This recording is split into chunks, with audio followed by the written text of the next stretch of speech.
Сегодня я хочу познакомить вас с работой Романовой Екатерины Назаровны, доктор исторических наук, главного научного сотрудника отдела археологии и этнографии Института гуманитарных исследований и проблем малочисленных исследований САРАН, заслуженным деятелем науки Республики Саха-Якутия, отличника культуры Республики Саха-Якутия. Женский мир традиционной культуры. Горшечница в мифоритуальном пространстве. На примере якутской традиции. Гончарство, как древнее ремесло, занимает в культуре народа Саха особое место. В корпусе якутских мифов не зафиксировано текстов о происхождении данного промысла, однако есть отрывочное упоминание о том, что родоначальницей и покровительницей гончарства было самое женское божество земли Ан-Алахчин-Хотун. Подобно долгожданным родам женщины, до появления глиняной посуды на свет необходимо пройти долгий путь. Поиск материала, выбор формы, лепка, ожидание готовности и, наконец, ее рождение. Гончарами кёсоксотчу по-якутски, как правило, были пожилые женщины и старушки. Существовал негласный запрет заниматься этим ремеслом молодым женщинам и девушкам. В архивных материалах содержится очень важное указание на статус горшечников в деревне. Гончарное ремесло было профессиональным и передавалось по наследству по материнской линии. В каждой деревне были свои известные мастерицы, которым заказывали горшки и вообще посуду. Изготовление глиняных вещей – занятие строго индивидуальное, скрытое от чужих глаз. Уже позже имя горшечницы узнавали по ее орнаменту, расписанному на посуде, своего рода графический знак авторства. Итак, лепка посуды была женским занятием, причем свойства женщины рожать и кормить должны были проявляться и изготовляемых ею вещах. Сама лепка семантически сближается с рождением ребенка. Представляется важным существование профессионального тайного языка. До окончания работы над горшком запрещалось произносить его подлинное название. Горшечник использовал иносказательную лексику. Так спрашивали: «Кая боргун төгөлөстүң табыллыдуа?» «Ну как у тебя с глиной, получится ли?» Замена слова «горшок» подставным именем, оберегом «глина». Запрет снимался только после прохождения стадии обжига.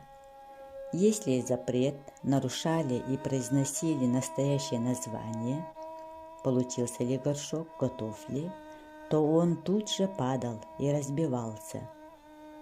Разрыв коммуникации горшечника с мифологическими силами. Поэтому при обжиге горшечника спрашивали: «Варево поставил?» В приведенном материале достаточно выпукло прослеживается особое отношение якутов к самому технологическому процессу, как к символическому осмыслению темы творения.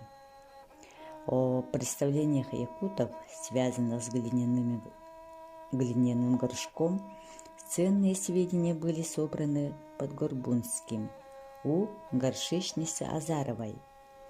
По ее словам, горшок имеет свой дух Ичче, который связан с духом домашнего очага, принадлежащим категории добрых, чистых существ, не терпящих соприкосновения со всем нечистым. В связи с этим она рассказала следующее. Местел Могурод умер человек, оттуда ко мне часто приходили соседи. У меня не стали выходить горшки.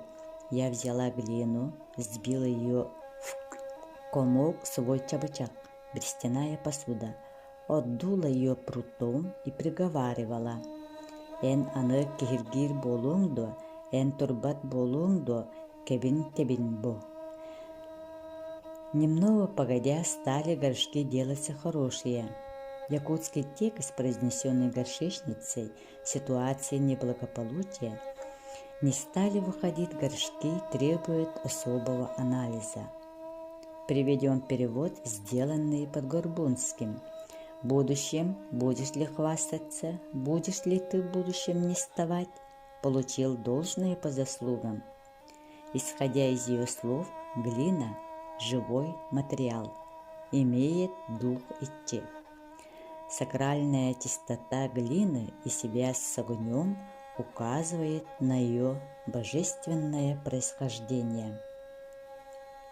Следовательно, соприкосновение с нечистым, грязным, а в данном случае с нечистыми людьми, по воззрению якутов, человек, находившийся рядом с умершим, становился грязным, и нужно было пройти серию очистительных обрядов, чтобы вернуться в прежнее состояние. Требовало в этой ситуации определенных действий со стороны горшечницы. Отдувание глины прутом можно рассматривать здесь как символическое выбивание грязи, нечисти. Как известно, вера в целительную силу прута была характерна для архаичных обществ. Удары прутом означали не только изгнание злых духов, враждебных жизни, но частично возбуждение сил, здоровья, жизни и роста. Согласно рассказу, после действий с прутом, через некоторое время стали горшки делаться хорошие, то есть очищение глины и превращение ее в исходное божественное сырье привело заново к рождению горшков.